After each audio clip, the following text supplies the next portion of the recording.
I den tredje video, der har vi stadigvæk gang i vores bil, som kan køre. Når vi trykker på det grønne flag, så starter den fra et sted på skærmen, som vi har valgt, og den kan dreje.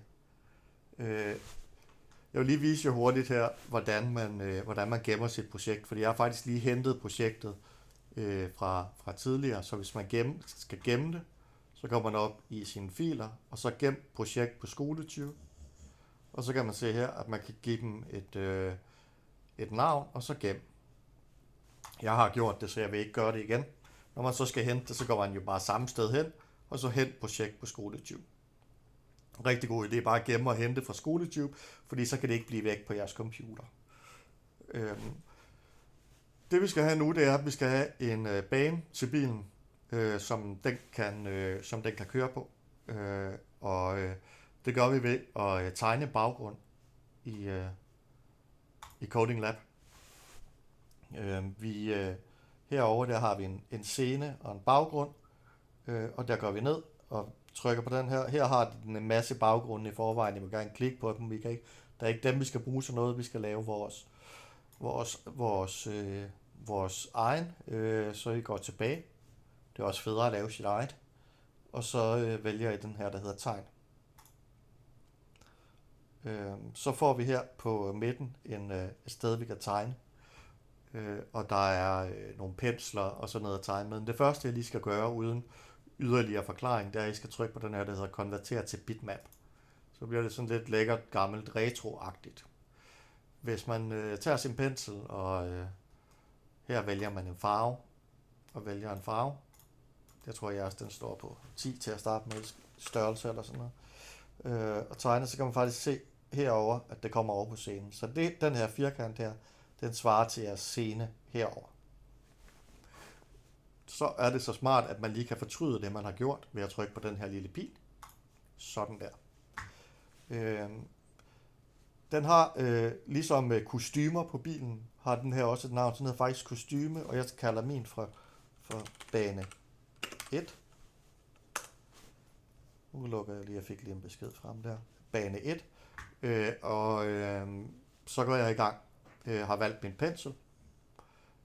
Og her der vælger jeg en penselstørrelse på 100, for det passer godt til det. Jeg siger, man kan ikke komme over størrelse 100 i pensel, fordi det jeg tegner nu, det er selve asfalten rundt, og man ser jo banen fra ovenaf.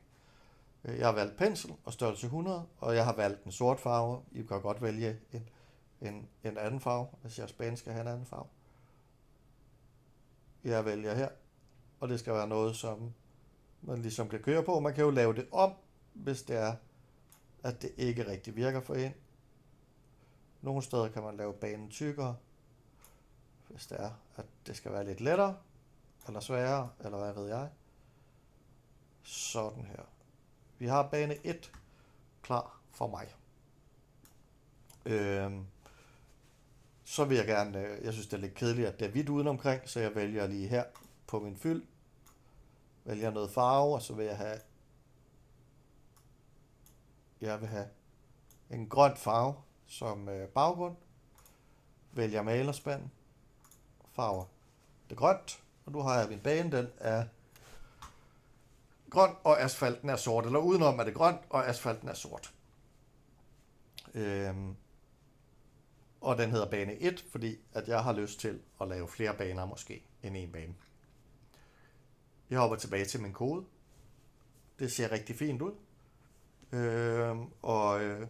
Nu her, når jeg starter mit løb, så kan man se her, at jeg valgte jo på et tidspunkt, at bilen den skulle starte et specielt sted. Og jeg synes måske ikke, at det faktisk er det fedeste sted, den starter. Så jeg vælger lige min sprite igen, fordi det var bilen, vi programmerede. Og så tænker jeg, at jeg gerne vil have bilen til at starte her i stedet for, fordi så starter det ligesom på en lige strækning, så man lige kommer i gang. Hvis man går hen til min kode her, så kan man se, i den her blok, der havde vi peg i retning 90. Det betyder, at den peger mod højre. Det vil jeg egentlig gerne have, den bliver ved med.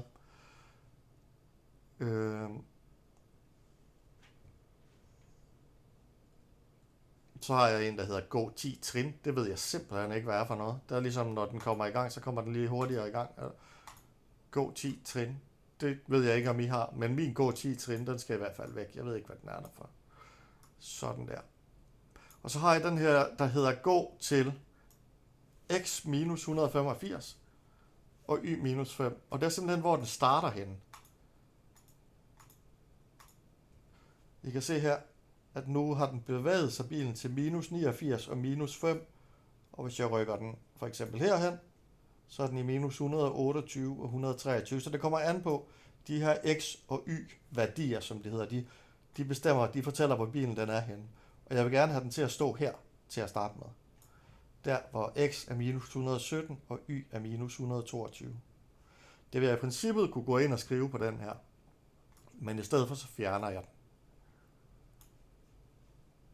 Og så finder jeg den, fordi den er altid her inde i min kodning, der hvor min sprite den står.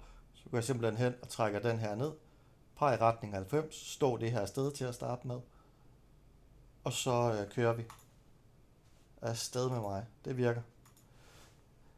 Enten så er min bil for stor, eller så kører den for hurtigt. For jeg synes, at det ser ud som, det er mega svært at styre den rundt på den her bane. Jeg tror i hvert fald, måske kører den rigtige hastighed. Men jeg tror lige, at jeg vælger at sætte min hastighed en lille smule ned. Man kan altid sætte den op igen til gå 3 trin. Og så vil jeg gøre min bil mindre, fordi jeg synes, den fylder for meget i forhold til banen. Nu har den en størrelse på 100, og jeg sætter min ned til en størrelse på 75. Og det er ikke sikkert, det er nødvendigt med jeres, men I kan prøve jer frem. Det er jo forskellige biler og sådan noget, vi laver. Så nu kører jeg rundt på banen her. Der er altså nogle steder, der er rimelig svære, men den er måske... Det virker i hvert fald. Jeg kunne komme rundt på banen. Men der mangler noget. Der mangler det, at vores bil den kan køre galt. Det skal den gøre, hvis den kører uden for banen. Så nu vil jeg sætte en programmering, simpelthen kode bilen til, at hvis den rammer det grønne, så slutter spillet først og fremmest. Så kommer vi ikke videre. Og så kan vi gøre noget sjovere ved det i næste video, så man ligesom får noget animation på, at bilen den går i stykker, og måske skal der stå et eller andet. Jeg har valgt bilen, og vi skal kode bilen, så hvis bilen den kører på det sorte, så er det fint. Hvis den kører på det grønne, så går det hele i stå. Til at starte med, så vælger jeg den her igen her, den der hedder hændelser. Og så vil jeg vælge, når der klikkes på det grønne flag.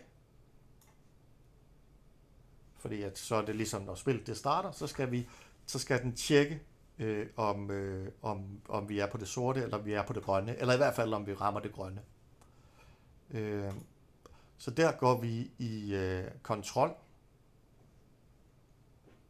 og vælger den her for evigt. Fordi så tjekker den hele tiden. Og så vælger vi den her. Hvis så. Fordi den kan komme ind i for evigt. Hvis så.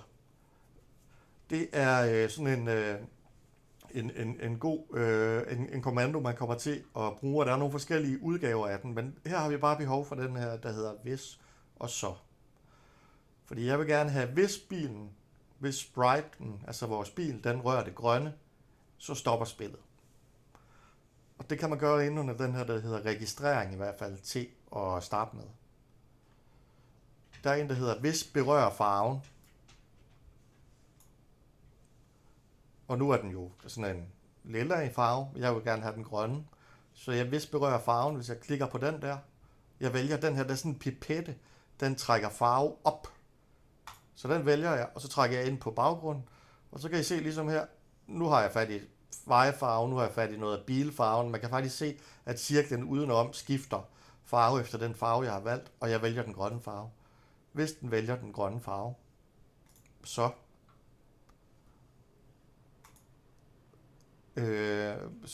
skal vi finde en ting, som sker. Den simpelthen stopper det hele.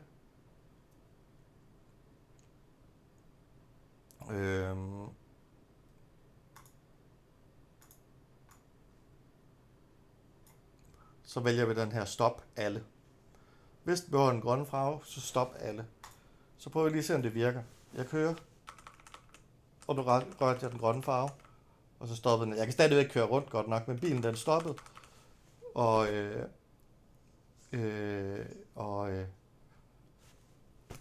spillet stoppede.